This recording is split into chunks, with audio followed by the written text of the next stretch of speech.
बिस्मिल्लाहिर्रहमानिर्रहीम। अस्सलाम वालेकुम व्यूवर्स, मैं हूं शेफ़ मारिया और आज मैं आप लोगों के लिए बहुत ही मज़ेदार सी रेसिपी लेकर आई हूं। आज मैं आप लोगों को सिखाने जा रही हूं चिकन ग्रेवी मसाला। अगर आप लोग रोज़मर्रा के खानों से बोर हो गए हैं तो इस रेसिपी को ज़रूर ट्राई कीजिएगा। बहुत ही मज़ेदार बनती है, बहुत ही आसान तरीके से बनाना सिखाऊंगी। इसको बना के आप लोग दावतों पर भी सर्व कर सकते हैं। तो चलिए आइए वीडियो स्टार्ट करते हैं। अच्छा, इसके लिए मैंने ली थी 1 किलो के बराबर ड्रम स्टिक्स। उसके ऊपर मैंने कट लगा दिए हैं, इस तरह से थोड़े से डीप कट लगाए हैं। आप लोग तो नॉर्मल चिकन जो होती है बोन्स वाली वो भी ले सकते हैं, मतलब फुल चिकन के साथ भी बना सकते हैं। इसके अंदर ऐड कर देंगे हम 1 टेबलस्पून के बराबर रेड चिली पाउडर। नमक ऐड करेंगे 1 टीस्पून के बराबर। धनिया पाउडर ऐड करेंगे 1 टेबलस्पून। ज़ीरा पाउडर ऐड करेंगे 1 टेबलस्पून। हल्दी पाउडर ऐड करेंगे 1 टीस्पून। गरम मसाला ऐड करेंगे 1 टीस्पून। इसके बाद इसके अंदर मैं ऐड करूँगी बिहारी कबाब मसाला। आप कोई भी कबाब मसाला इसके अंदर ऐड कर सकते हैं। 2 टेबलस्पून के बराबर ऐड कर रही हूँ। अदरक लहसुन का पेस्ट ऐड करेंगे इसमें 3 टेबलस्पून के बराबर। लेमन जूस ऐड करेंगे 1.5 टेबलस्पून। एक बड़े साइज़ का लेमन ले लिया था मैंने, वो ऐड किया है। दही ऐड करेंगे 1 कप के बराबर। अब इस सबको अच्छी तरीके से मिक्स कर लेंगे। इसको मिक्स करने के बाद इसको हम रखेंगे आधे घंटे के लिए, इसका मैरिनेशन टाइम है। इस रेसिपी को आप लोग दावतों पे भी बना सकते हैं और ज़्यादा टाइम नहीं लगता, कोई मेहनत वाली रेसिपी नहीं है, झटपट बन के तैयार हो जाती है। इतने चिकन मैरिनेट हो रहा है, इतने में हम प्याज फ्राई कर लेते हैं। तो यहाँ पर एक मैंने कढ़ाई ले ली है, इसके अंदर हम ऐड कर देंगे ऑयल। ऑयल मैंने लिया था 1 कप से थोड़ा सा कम ऑयल लिया है।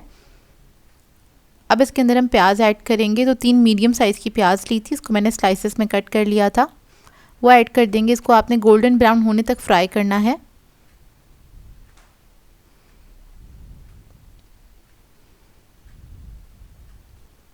तो देखिए प्याज जो है हमारी अच्छे से ब्राउन हो गई। इसको अब मैं निकाल लूँगी। निकालने के बाद इसको मैं पीस लूँगी थोड़े से पानी के साथ, पेस्ट बना लेना है इसका। अब इसी ऑयल के अंदर हम चिकन ऐड कर देंगे।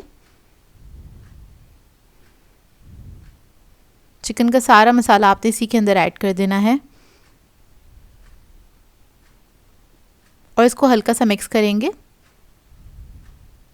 स्टार्टिंग में आपने इसको मीडियम फ्लेम पे कुक करना है।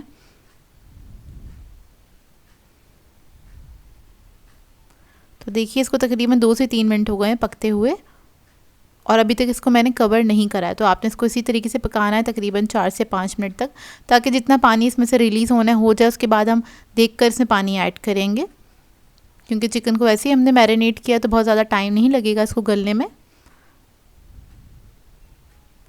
देखिए तकरीबन 5 से 7 मिनट हो चुके हैं, ऑयल भी ऊपर आ गया है।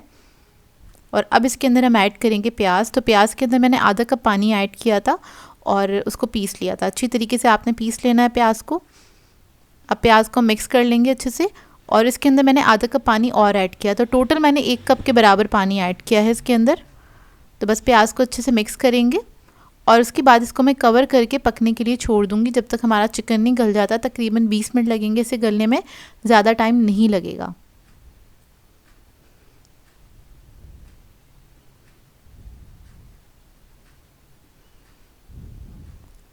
तो देखिए 20 मिनट हो चुके हैं, चिकन हमारी बहुत अच्छी तरीके से गल गई है। वैसे भी ड्रम स्टिक्स बहुत जल्दी गल के तैयार हो जाती हैं।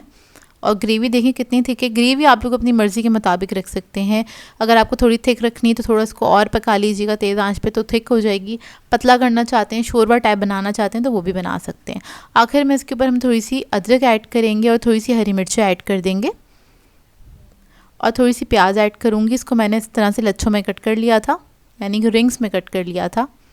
थोड़ा सा हरा धनिया ऐड करेंगे, थोड़ा सा गरम मसाला ऐड करेंगे इसके ऊपर 1/2 टीस्पून के बराबर और इसको कवर करके छोड़ देंगे दम पे तकरीबन 5 मिनट के लिए।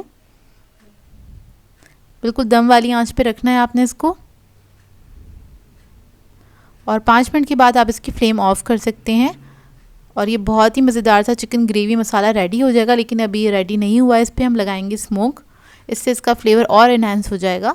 तो कोयले को मैंने ढका लिया था, उसको हम रख देंगे इसके ऊपर फ्लेम ऑफ करने के बाद आपने इस टाइप करना है, कवर करके छोड़ देंगे 10 से 15 मिनट के लिए। उसके बाद आप इसको सर्व कर सकते हैं।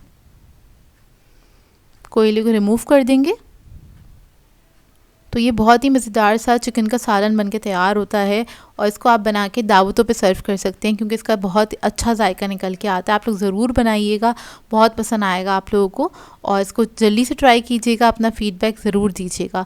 इसको मैंने सर्व किया था कड़क पराठों के साथ और आप लोग चाहें तो पूरी के साथ भी इसको सर्व कर सकते हैं या फिर नान के साथ, राइस के साथ, जैसे चाहें इसको एंजॉय करें।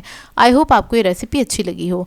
सो वीवर्स, अगर आप लोगों को मेरी रेसिपीज़ अच्छी लगती हैं तो मेरे चैनल को सब्सक्राइब करें, लाइक करें, कमेंट ज़रूर किया करें, शेयर भी ज़रूर किया करें अपने फ्रेंड्स के साथ, फैमिली के साथ। तो मुझे अपनी दुआओं में याद रखिएगा। अल्लाह हाफ़िज़।